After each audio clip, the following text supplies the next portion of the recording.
o que esse filme realmente tem ali, né? E aí, quando eu entendi que ele está realmente falando sobre essa personagem, que tem uma relação anterior ao encontro do marido dela com o vampiro, porque isso é diferente dos outros filmes. E aí isso também me pegou bastante, porque o filme já começa com ela invocando essa figura, né? Ela faz uma oração, uma prece no auge da noite, porque será, né? Enfim, aquelas mulheres que acordam assim, apaixonadas no meio da noite chorando, e aparece esse vampiro bigodudo.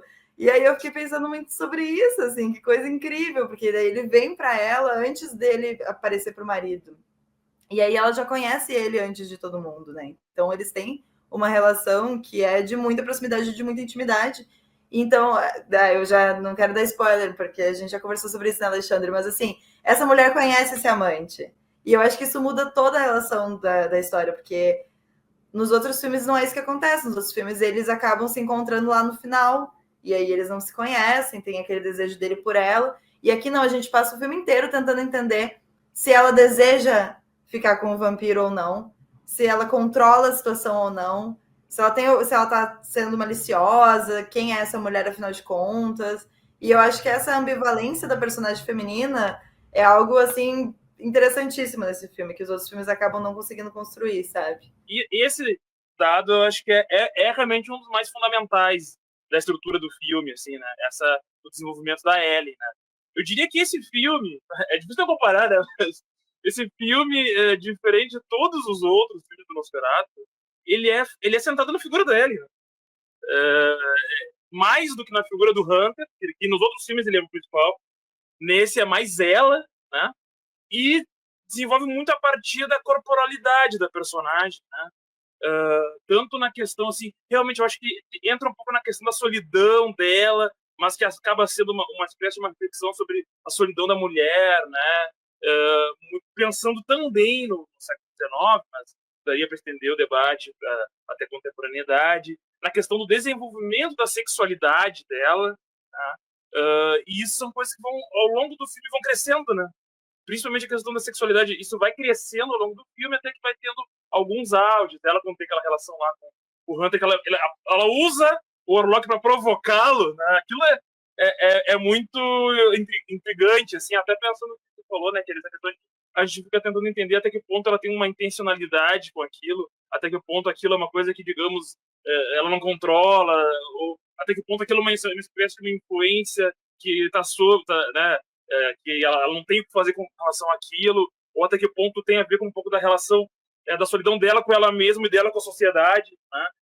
E um pouco assim, mal comparando assim, o Pobres Criaturas, tem um pouco essa coisa da personagem se desenvolvendo com a sexualidade, e tu vai entendendo a questão social a partir do avanço do descobrimento sexual dela, né?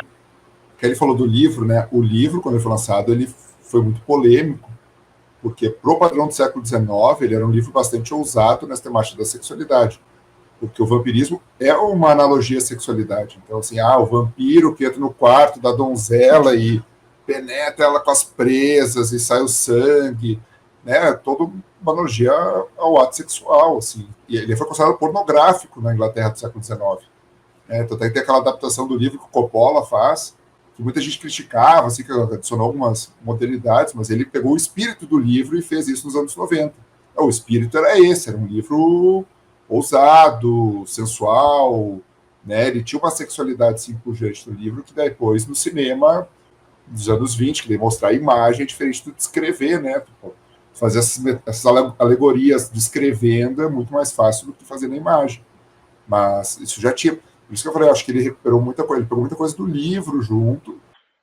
Mas a gente tá falando da sexualidade nos filmes, né? E isso é uma coisa que eu achei muito, muito boa, muito interessante nesse Nosferatu novo, que além de ter toda a questão da sexualidade feminina na personagem da Ellen, eu tava muito apreensivo antes de ver esse filme, porque algumas coisas que eu tinha visto me faziam achar que ia ser um filme mais sensual, assim, que talvez o Nosferatu fosse ser meio galã até.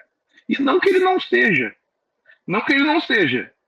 Mas eu acho que ele segue muito bem a tradição, digamos assim, do Nosferatu ser muito mais visualmente monstruoso do que toda essa tradição de adaptações de Dráculas, que nem essa da Hammer, que eu adoro também, inclusive, né, Christopher Lee, mas que tem também, né, o Gary Oldman, tem, tipo, o Bela Lugosi até, né, tem isso também.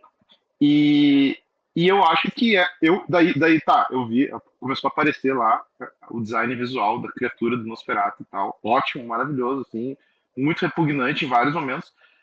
Só que tem uma sensualidade também meio maluca até, assim, que o filme consegue colocar, que eu acho uma das coisas mais impressionantes que esse filme faz até, sabe? De pegar e fazer um personagem repugnante, assim, cheio de ferida, todo, meu Deus, sabe? Todo deformado e tem uma sensualidade bem marcante, assim, nele. E tem todo um monte de coisa aqui relacionado com isso, né? Desde o trabalho da voz até, sabe? Desde várias coisas que acontecem ali. Não, vou aproveitar esse gancho do Gabriel, porque um dos assuntos que eu acho mais interessantes sobre esse filme mesmo é essa dinâmica de não transformar o Nosferatu, que sempre foi um vampiro muito horroroso, em todas as adaptações ele é muito feio, e cair na tentação de fazer uma releitura em que ele fosse um vampiro sexy, né? Porque a gente tem tido Aldo Murnau. Mas assim, teve várias, enfim, várias histórias de vampiro que tem essa questão da sexualidade, que também o Dedé falou. Tem o Gary Oldman que faz, mas aí, aí também é interessante, porque na versão do Coppola tem ele horroroso, mas também tem ele bonito. Então, assim, é legal que tenha a ambiguidade do personagem, porque ele usa da sua sensualidade para seduzir suas vítimas, e daí, uma vez que elas estão ali no covil, né, desse demônio, daí ele mete a presa e aí elas se ferram. Mas aí não é o caso no Nosferatu, né? No Nosferatu ele tá trazendo o homem ali para trabalhar com ele, para fazer um negócio de comprar um imóvel, mas que me causa muito medo, muita repulsa, assim. E aí eu fiquei pensando que é muito inteligente o filme fazer isso com a gente, né? Porque ele tá tentando discutir uma questão de sexualidade feminina dessa mulher que se deixa seduzir por esse personagem, mas ele é absolutamente monstruoso. Então é muito difícil de entender isso, né? Mas a gente entende, porque afinal de contas ele vem em formas de sombras e ele domina ela e ela também domina ele de alguma maneira. É muito bom que exista essa questão tão assim profunda do filme dele não cair nessa tentação de fazer um filme de vampiro bonito, porque eu acho que a base do Nosferatu, que é diferente do Drácula e diferente da Entrevista com um Vampiro, diferente dos filmes da Hammer e de todos os outros que eu assisti, é isso, que o Nosferatu ele é muito, muito feio. E mesmo assim ele está sendo sedutor de alguma maneira, porque no fim não tem a ver com isso, tem a ver com essa questão de poder. E, inclusive, acho que entra aí uma boa discussão até. Não sei o quanto ela entra nesse filme aqui, mas que é um gênero aí que está se formando um pouco mais, virando uma tendência mais atualmente, que é o Monster Romance, né? Enfim, só digo isso aí. Só digo isso.